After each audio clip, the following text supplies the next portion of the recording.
à tous et bienvenue dans le premier épisode de la saison 2 du podcast. Aujourd'hui, nous allons explorer la question de la formation en ligne. Entre stratégie, pédagogie et prérequis, nous ferons le tour du sujet avec Miora, notre experte du jour. Moi, je m'appelle Miora, je suis la fondatrice de The Good Path. Et qu'est-ce que je fais concrètement? Donc, je suis consultante dans la formation en ligne. J'accompagne les coachs, les entrepreneurs du web, les professionnels de l'accompagnement à construire et à structurer leur offre de formation en ligne. Et ça, je vais entrer un peu plus dans le détail sur en quoi ça consiste exactement, parce que c'est tout l'objet, je pense, de ce podcast. Exactement. Donc, tu accompagnes finalement tous ceux qui ont envie de partager leur savoir en ligne en créant des formations à destination d'autres entrepreneurs ou à destination finalement de particuliers aussi. Ça peut être des particuliers, ça peut être des entrepreneurs, mais ça peut être aussi des salariés, parce que je travaille aussi, je ne le promouvois pas beaucoup, mais je travaille aussi pour des entreprises qui veulent créer aussi des formations en ligne pour former leurs salariés et les aider à monter en compétences sur plein de domaines. D'accord. Oui, donc ça peut être finalement très vaste ton accompagnement. C'est ça, exactement. Ok. Et alors, à quel moment tu interviens dans justement cette... voilà, si je suis moi un entrepreneur qui a envie de monter une formation en ligne, à quel moment je fais appel à toi? À quel moment je commence à me poser la question, ah bah je pourrais peut-être contacter Miora parce que là, je sens que j'ai besoin d'aide. Bah, comme tout, j'ai envie de te dire, tout part d'une idée, vraiment. Mais moi, en fait, mon business model, c'est vraiment d'aider les professionnels de l'accompagnement à transformer leur idée en un projet concret. Souvent, les personnes qui font appel à moi, en fait, elles sont au stade de l'idée, mais pas la simple idée. C'est vraiment déjà une idée qui a été bien réfléchie. Mais le problème, c'est qu'ils ne savent pas par où commencer pour passer à l'action. Donc moi, mon but, c'est vraiment d'aider en fait ces entrepreneurs-là à passer à l'action. Et comment déjà? Donc déjà en se posant les bonnes questions. Est-ce que déjà le fait de créer une formation en ligne, c'est fait pour moi en termes de business? Et c'est là où en fait il y a la partie stratégique qui apparaît en amont, avant de dire tout de suite on se lance un peu dans le cœur de l'activité à créer tout de suite, par exemple, les modules de la formation et tout le contexte qu'il y a autour. Vraiment, tout part en fait de la personne avec qui j'accompagne et c'est là où il y a l'effet de personnalisation, c'est-à-dire que je vais vraiment chercher à comprendre d'où ça vient, quelle est la vision de la personne, quelle est la stratégie aussi, parce que est-ce que le fait de créer une formation en ligne, c'est compatible avec les envies de la personne qui a envie de le faire? Est-ce que c'est compatible avec les besoins de sa clientèle? Donc en fait, on crée vraiment ensemble toute une définition de la stratégie pour vraiment s'assurer que c'est viable ou pas. Et ça, pour moi, c'est un peu ce qu'on appelle en jargon l'analyse du besoin, mais j'aime pas le dire comme ça.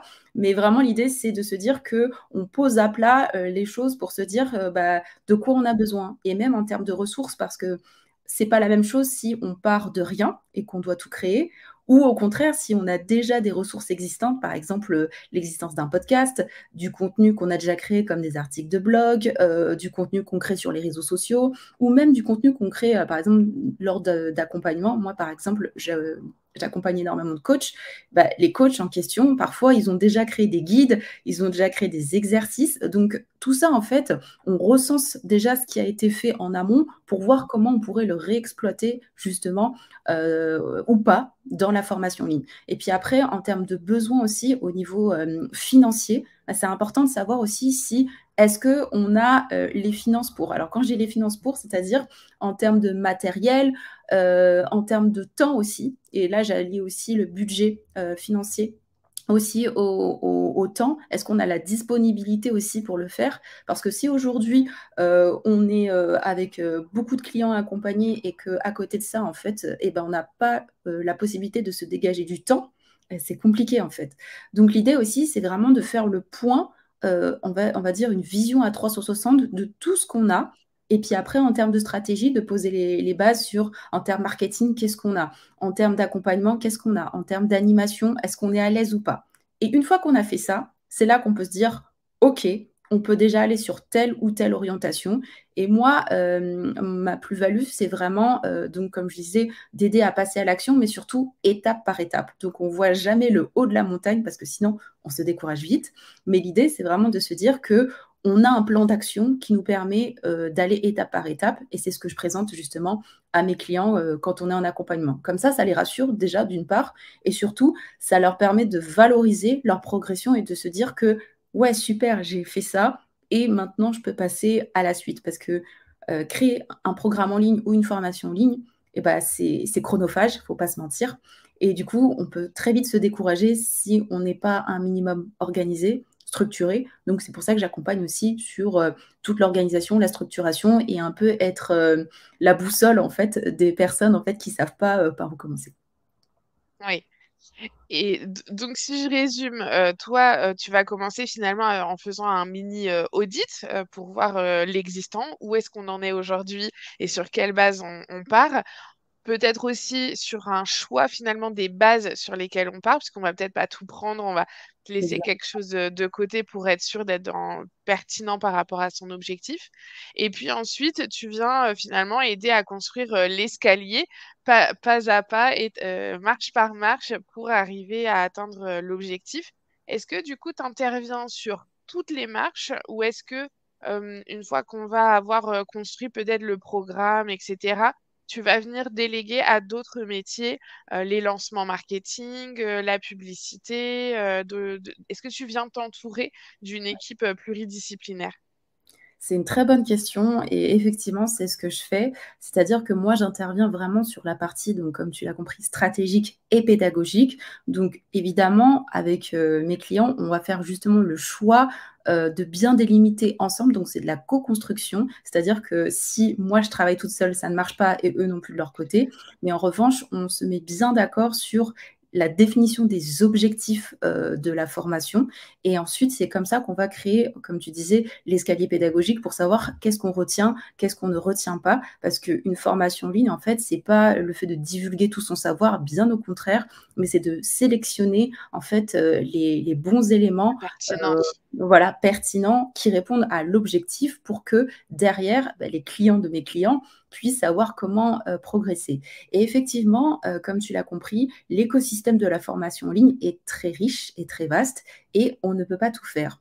D'où l'idée aussi que je puisse travailler avec plusieurs branches de métiers, avec des personnes qui ont des métiers complémentaires aux miens, justement. Ça peut être les lancements, ça peut être aussi des copywriters aussi, ça peut être des monteurs vidéo aussi. Pourquoi? Parce que même si moi, j'ai développé pas mal de compétences, je ne peux pas accompagner sur tout. Et ce n'est pas mon but. Voilà. Moi, je veux vraiment spécialiser sur la stratégie, la pédagogie et aussi toute la partie technique sur les plateformes de formation en ligne. C'est déjà assez vaste.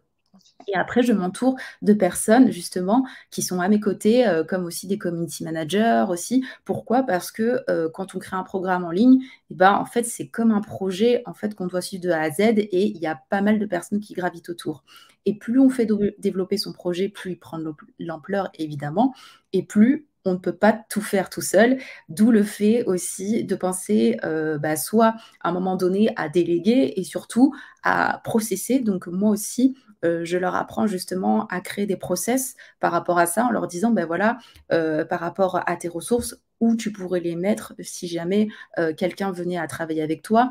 Au niveau de tes vidéos, de bien aussi les répertorier pour que ce soit pas le fouillis. Donc, dans une part, d'un côté, j'essaye vraiment de les aider à structurer, mais de manière globale, pas que sur la formation, mais surtout sur l'écosystème, même si ce n'est pas moi qui le fais, pour que quand ils vont faire appel à des gens, par exemple sur le recrutement des bêta-testeurs notamment, je les aide justement je leur crée en fait un template pour aider au recrutement, parce que je sais très bien que c'est pas une chose aisée pour les personnes qui font ça pour la première fois, et du coup, ça les aide vraiment à penser bénéfice justement pour recruter des premiers bêta-testeurs et surtout leur dire, bah voilà, de quoi il s'agit, comment ils vont faire pendant la bêta-test. Donc, en fait, c'est bien plus large. En fait, les gens viennent faire appel à moi pour créer leur formation en ligne, mais au final, ils ressortent avec quelque chose de plus large parce qu'ils ont l'organisation, la structure, mais aussi l'écosystème qui gravite autour par le biais de mes partenaires. Ouais. Oui, oui, en fait, c'est vraiment de se dire, il faut voir plus large que juste quel est le programme que j'ai envie de monter. Ça va toucher énormément de sujets différents Et c'est vrai que peut-être quand on commence à avoir l'idée en se disant, moi j'ai quand même cette fibre pédagogique, j'ai envie de partager mon savoir et je pense que ça pourrait être sympa de mettre en place une formation en ligne, on prend peut-être pas à ce moment-là la mesure ou l'ampleur des différentes tâches qui vont venir s'ajouter et finalement du coup des différentes compétences qu'il va falloir mettre en place pour réussir à monter le programme dans son entièreté. Exactement, c'est la prise de conscience en fait quand elles font appel à moi. En général, je dis elles parce que c'est souvent des clientes. Et ben justement, elles se rendent compte qu'elles entrent dans un nouvel écosystème et Mm. surtout un nouveau business model. Et ce qui fait que je leur dis toujours, et c'est pour ça qu'on travaillait la vision, parce qu'il faut oser voir plus grand que nous ce qu'on avait imaginé en fait. C'est vraiment ça. Donc le fait de les accompagner, et ben, ça les rassure aussi et ça leur permet, comme je disais tout à l'heure, d'y aller pas à pas et de les présenter aux besoins aux bonnes personnes. Ouais. Et finalement, quand on commence à se dire, OK, j'ai envie de faire une formation en ligne, par quoi il faudrait commencer? Quelle est la première question à laquelle il faut répondre? Bah déjà, la première question à laquelle il faudrait répondre, c'est déjà, est-ce que j'aime accompagner les gens? C'est tout simple, mais c'est pas parce qu'on est expert et entre guillemets doué dans son domaine qu'on aime forcément apprendre à apprendre. Ça, c'est encore une autre compétence. Donc déjà, si on n'a pas cette appétence-là à apprendre et qu'on n'a pas la patience pour ça, je pense que c'est pas fait pour la personne en fait. Voilà. Donc ça, c'est Mm. la première des choses. La deuxième des choses, c'est aussi de se dire par rapport au business model que j'ai, qu'est-ce qui me pousse aujourd'hui à vouloir créer une formation en ligne? Qu'est-ce que je veux atteindre avec ça? Souvent, les personnes, quand elles pensent formation en ligne, elles pensent directement revenu passif. Alors ça, c'est vraiment le raccourci qui est fait. Le problème, Mm. c'est que ça crée en fait une croyance par rapport à ça en disant ah c'est simple et comme on a l'impression que tout le monde le fait, donc on se dit ah ben moi aussi je vais me lancer dedans. Or, ce que je disais tout à l'heure, c'est qu'il faut partir de soi. Et c'est pas parce que tout le monde le fait qu'il faut absolument le faire. Et moi, je suis très transparente dessus. Quand quelqu'un fait appel à moi, on fait un appel justement. Et en fait, là, c'est là où je recueille un petit peu le besoin. Et il m'arrive, c'est pas Ouais. souvent, mais il m'arrive aussi de temps en temps de dire non à des personnes. Et quand je leur dis non, je leur dis pas non parce que j'ai pas forcément envie de travailler avec eux. Je leur dis non parce qu'en fait, je mesure en fait que leur prise de conscience et leur état de maturité dans leur business n'est pas encore assez affiné pour se dire je veux créer une formation en ligne. Pourquoi? Parce qu'ils n'ont pas forcément bien défini des offres, parce que Mm. parfois leur type de client, voilà, leur client idéal, en fait, c'est encore flou et on ne peut pas créer une formation ou un programme en ligne si on ne sait pas à qui on s'adresse, si on n'a pas des offres structurées. Et pour moi, ça ne devrait pas être, en tout cas c'est mon avis, ça ne devrait pas être la première chose. Pour moi, c'est important déjà d'avoir expérimenté le fait d'avoir des premiers clients avec une autre offre et que ensuite, après, quand on a déjà développé, quand on est à l'aise déjà avec la vente, c'est là qu'on rajoute, entre guillemets, à son échelle d'offres une autre offre voilà, de formation en ligne. Mais si on n'a pas expérimenté ça, bah, moi, je trouve que c'est compliqué parce qu'on aura après des blocages pour vendre, parce que c'est ça aussi qui est important. C'est OK, on crée ensemble, mais après, la personne que j'accompagne va devoir incarner aussi tout ce qu'elle fait Ah et oui, vendre tout à fait. derrière, en fait. Voilà. Donc, c'est vraiment par Mais rapport à tout je ça pense que c'est que c'est important. vraiment très global dans l'entrepreneuriat, en fait. C'est que si on prend quelque chose qui marche chez quelqu'un d'autre en voulant juste le dupliquer et en se disant, bah, si ça marche chez les autres, ça va marcher pour moi, et ben, je vais faire pareil, on se coupe d'une énorme partie qui est notre différence, que nous, on apporte en plus, ce qu'on apporte de différent. Et cette différenciation, c'est tout ce qui va nous permettre de communiquer derrière. Donc, en fait, quel que soit le sujet en termes d'organisation, de structuration, de positionnement, de comment on communique, comment on agit, enfin, comment notre stratégie marketing, elle va agir sur le marché, tous ces points-là, il faut les réfléchir en partant de soi et pas en partant de ce qu'on a vu qui marchait chez les autres, parce que c'est voilà tout l'intérêt, c'est de se mettre sa différence en avant. Exactement, c'est ce que je leur dis et surtout, tu as touché, un point très, important, c'est la personnalité aussi. je les aide aussi et là, je pense que c'est aussi propre parce que voilà, on a des humains en face de nous. Je fais face à des clients souvent qui ont des croyances limitantes aussi et qui n'osent pas vraiment faire rayonner leur personnalité. Et du coup, au-delà du fait de les accompagner sur la création de formations en ligne ou de programmes en ligne, bah, du coup, je les aide aussi parfois à les booster justement sur le fait qu'elles peuvent prendre confiance en elles ou en eux justement pour incarner aussi leur formation parce que les gens vont venir à eux aussi par rapport à ça. Et ça, c'est Oui, surtout quand on est solopreneur, c'est hyper important. Donc, les gens, si on sent que on ne dégage pas une certaine énergie et on sent qu'on n'est pas la bonne personne, ils vont pas acheter notre formation. Donc, c'est pas parce qu'on crée une formation en ligne qu'on va la vendre facilement, automatiquement. Il y a tout un process aussi par rapport à ça et ça passe aussi essentiellement sur la personnalité. oui, mais c'est vrai que finalement, on travaille un petit peu de la même façon, puisque moi, quand j'accompagne mes clients sur la partie compétences et externalisation, on part vraiment du même principe de se dire audit, de quoi tu as besoin véritablement aujourd'hui, et puis différenciation. Voilà, qu'est-ce que tu peux mettre en avant pour montrer ta personnalité, pour montrer ta valeur et bah, du coup ta différence, et effectivement, du coup, convaincre grâce à cette différence parce que on a tous quelque chose qui nous fait briller individuellement et c'est ça qu'il faut aller chercher et mettre en avant. Exactement. C'est vraiment l'atout.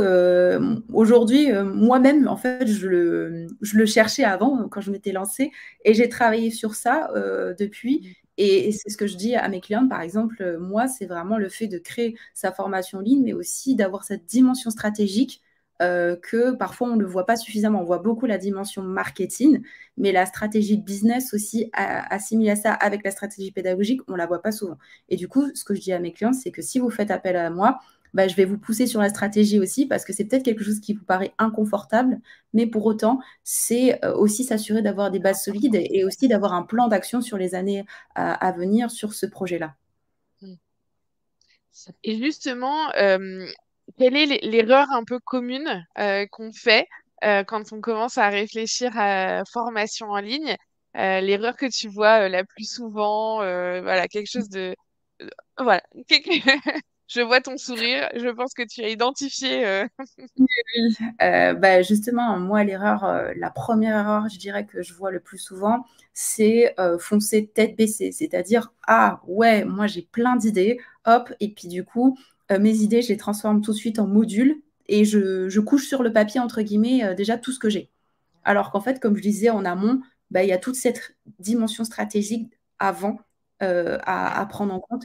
Et il ne suffit pas de se dire, c'est parce que moi, je l'ai en tête que c'est une bonne idée. Encore une fois, faut-il réfléchir que ce qu'on a comme idée, est-ce que ça répond bien, comme je disais, à l'objectif et surtout à comment je vais valoriser et comment je vais mettre en place les moyens pour que mes clients puissent atteindre cet objectif. Et souvent, on ne le voit pas souvent parce qu'on se contente juste de se dire, OK, bon, ben, j'ai une formation, j'ai l'idée et je vais tout de suite créer les modules.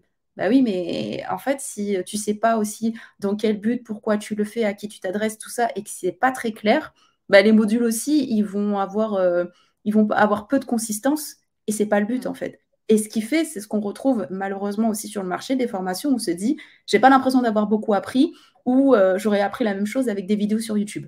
Tu vois?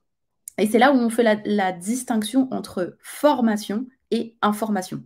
Voilà. Mm. Donc, c'est un peu l'erreur qu'on fait, c'est de se dire, ah, parce que je sais quelque chose, tout de suite, je vais donner. Et surtout, deuxième erreur, je vais donner un maximum en disant, je vais abreuver de bonus à n'en plus finir, ou je vais faire plein, plein, plein, plein, plein de vidéos. Alors que non, peut-être que pour ta cible, le fait de donner que des vidéos, bah, c'est pas ça ce dont elle a besoin en fonction de l'objectif. Ça se trouve que parfois, des petits audios courts, ça va permettre de la motiver. Peut-être aussi que des fiches aussi récap, ça lui permettra de mieux assimiler en fait les notions clés de la vidéo. Enfin voilà, il y a pas mal de choses et souvent bah, les gens foncent tête baissée en se disant bah, tout le monde fait des vidéos par exemple, donc je vais créer que des vidéos. Sauf que les vidéos, ça peut être aussi très descendant et très monotone et du coup, on se lasse et on finit par décrocher et ne pas aller jusqu'au bout.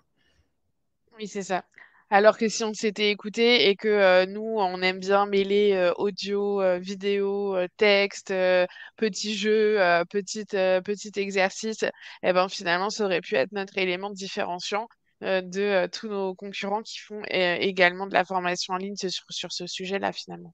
Exactement. Et c'est pour ça qu'on réfléchit toujours à l'objectif en amont pour se dire bah, quel format aussi je vais utiliser. Et ça, par exemple, c'est une Mm. des questions que souvent les clients me posent en me disant bah, je ne sais pas trop si je dois utiliser de la vidéo, de l'audio, des workbooks aussi pour les exercices à faire. Je ne sais pas trop. Du coup, c'est aussi, on réfléchit à tout ça. Et souvent, bah, comme je disais, la première erreur, c'est de se dire foncer tête baissée et de ne pas réfléchir justement en termes de besoins apprenants. Ça, c'est très important. Ouais. Et justement, aujourd'hui, tu penses que créer une bonne formation en ligne, il faut compter combien de temps? Voilà, si là, il y a aujourd'hui quelqu'un qui nous écoute et qui a l'idée, combien de temps potentiellement la formation pourrait sortir, être disponible pour ses premiers apprenants? Ça, c'est une question très difficile à répondre. Pourquoi? Parce que ça va dépendre justement de plusieurs paramètres. Ça va déjà dépendre comme je le disais tout à l'heure, de ce qu'on a en termes de disponibilité. Parce que c'est pas la Ouais. même chose si on est, on va dire, un mois temps plein à ne faire que ça, ou si on est un mois temps plein, mais qu'on a des clients à côté. Donc déjà, il y a ce paramètre à prendre en considération. La deuxième chose aussi, c'est aussi sur le budget. Alors souvent, les gens ils se disent, et c'est là aussi où je sensibilise beaucoup dessus en se disant, faites un budget, absolument, même s'il est minime. Parce que évidemment, on ne va pas commencer à s'équiper avec des outils qui coûtent très très cher au début. Et l'idée, c'est comme je disais, d'aller petit à petit et de tester. Mais par contre, faites un état des lieux de ce que vous avez en termes de trésorerie pour pouvoir investir déjà pour un premier jet. Et c'est pour ça que, pareil, bah, le temps de conception va dépendre aussi de son budget. Parce que est-ce qu'on a du budget aussi pour, est-ce qu'on peut tout faire ou est-ce qu'on veut se faire accompagner? Typiquement, par exemple, les personnes qui font appel à moi, c'est parce qu'elles ont compris qu'elles avaient un problème et qu'elles avaient la trésorerie nécessaire aussi pour faire appel à moi, pour se faire accompagner. Mais si on n'a pas ce budget-là, du coup, bah, on va devoir faire tout nous-mêmes. Et si on fait tout nous-mêmes, évidemment, ça va prendre beaucoup plus de temps que si on se fait accompagner. Donc, tu vois, Ouais. c'est un peu difficile de répondre vraiment avec une notion de chiffre clé à ta Ouais. question. Mais l'idée, c'est aussi de se dire, bah, ça va vraiment dépendre de pas mal de paramètres. Et aussi, comme je disais tout à l'heure, ça va dépendre aussi de si on a déjà des ressources existantes ou pas. Parce que si c'est des ressources existantes qu'on peut déjà réexploiter, c'est pas la même chose que si on doit dire, et on doit créer tous les modules de la formation avec des vidéos et des supports aussi. Bah, les supports aussi, ça prend un temps fou. Quand je dis un temps fou, c'est-à-dire que si on part vraiment de zéro et qu'on n'a pas déjà des modèles déjà préétablis, et ça dépend encore une fois de son organisation. Moi, je Ouais. sais par exemple que pour chaque client, voilà, j'ai des dossiers avec des modèles que je réexploite parce que ça me fait gagner du temps. Mais ça, en fait, cette petite astuce pratique, tout le monde ne l'a pas, en fait. Et c'est avec Ouais. l'expérience aussi et le temps qu'on s'en aperçoit et qu'on se dit, bon, ben, maintenant, bah, je le fais une fois et que, par exemple, pour telle formation, j'ai tel type de modèle pour l'exercice, j'ai tel type de modèle pour le fond de ma vidéo, j'ai tel type de modèle si je veux faire des stories sur Instagram pour communiquer dessus. Tu vois, c'est vraiment des process, encore une fois. Donc, ça va dépendre, en fait, de pas mal de paramètres. Mais par contre, une petite indication, c'est quand on crée, alors notamment des e-learning, alors là, pour le coup, ça, c'est mon expérience d'avant qui parle. C'est, par exemple, pour une heure de formation, il faut compter à minima 7 heures en fait, de préparation, de conception. Voilà, c'est pour Ok. donner un petit peu un ordre d'idée. C'est plus ou moins variable en fait selon la rapidité d'exécution de la personne, le degré de Oui. maîtrise aussi. Tu vois, il y a pas mal de choses qui rentrent en Et compte. peut-être aussi la complexité du sujet. Si on est sur un sujet extrêmement technique, très Exactement. précis, de pointe, ça peut. Mm. Et tu vois, par exemple, ça dépend aussi, comme tu disais, bah, du sujet, parce qu'il y a des sujets où ça va être des choses, entre guillemets, plus standardisées, et il y a des sujets où il va falloir souvent mettre à jour le contenu. Et notamment, Oui. si citer des sources et tout ça, bah, les sources aussi, on doit les mettre à jour aussi, parce que si on a des sources, aujourd'hui on est en 2023, si on cite des choses qui datent de, je sais pas, de 2010 et tout, c'est pas très pertinent en fait. Voilà. Donc ça dépend aussi de pas mal. Ouais, ouais, ok. Ah, mais c'est vraiment intéressant de aussi se dire, enfin, de prendre conscience de ce point de vue multifactoriel. On ne peut pas juste dire j'ai une idée, j'ai la pédagogie, j'ai envie de le mettre. Non, il y a énormément de choses à prendre en compte à côté. Et déjà, d'en prendre conscience, c'est aussi déjà avancer finalement sur son projet et de pas se voiler la face ou se mettre des œillères en se disant bon, c'est bon, je vais me lancer et puis on verra par la suite. Ben non, parce qu'effectivement, si tu n'as pas réfléchi à ton budget et que tu as déjà 6 mois de travail, c'est dommage de se rendre compte à ce moment-là que tu ne pourras pas aller jusqu'au bout parce que tu vas te retrouver coincé, parce que tu ne peux pas payer un outil, parce que tu ne peux pas payer un prestataire pour le montage de tes vidéos, parce que voilà, c'est dommage d'avoir investi 6 mois de travail si tu te rends compte à ce moment-là que tu ne peux pas aller au bout, quoi.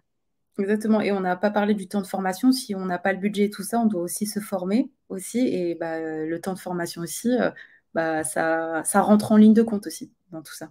Oui. Alors, c'est vrai que là, moi, sur ce point-là, je ferais rentrer le temps de formation sur le budget à prévoir parce que que ce soit en nombre d'heures qui correspondent à un chiffre d'affaires que tu feras pas, parce que si tu accordes ces heures-là à te former, pendant ce temps-là, tu ne peux pas prendre de clients. En plus du coût de ta formation, c'est aussi des heures que tu ne peux pas débloquer pour travailler sur ta propre formation si tu dois te former toi-même à autre chose. Donc, c'est vrai que moi, ça, ce temps de formation, je l'inclurais dans le budget directement. Il faut le prévoir, quoi. Je suis d'accord avec toi, et c'est pour ça que c'est bien de le repréciser, parce que tout le monde n'a Ouais, pas cette notion en tête. exactement. Et parfois, justement, de réfléchir à ce budget-là en amont, ça nous fait prendre conscience que finalement, la délégation va nous coûter moins cher que de s'auto-former sur un sujet en particulier, une expertise. Si on reprend l'exemple du montage vidéo, par exemple, qui est très parlant parce que très visuel, si on n'a pas les compétences en montage vidéo, si on ajoute le prix de la formation, le temps qu'on va passer à se former, le temps qu'on va passer à expérimenter, et puis parce qu'on va pas devenir expert après juste une formation, donc le temps de monter en compétences derrière, même si on travaille sur nos propres vidéos, donc on avance un petit peu, mais on va peut-être prendre 2 ou 3 fois plus de temps qu'un expert. Et finalement, est-ce que si on compare, si on préfère juste un devis et qu'on compare le montant à un monteur vidéo professionnel, est-ce que finalement on ne gagne pas de l'argent en déléguant directement à un professionnel qui va être plus rapide, plus pertinent, plus expert en fait, quoi. Il va aller droit au but et nous faire peut-être aussi gagner beaucoup de temps sur la date à laquelle notre vidéo va pouvoir, notre formation au global va pouvoir sortir.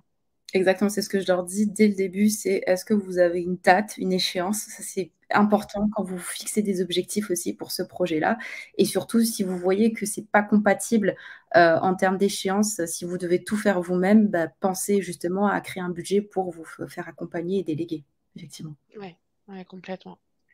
Alors, on arrive déjà à notre dernière petite question, celle que j'aime le plus.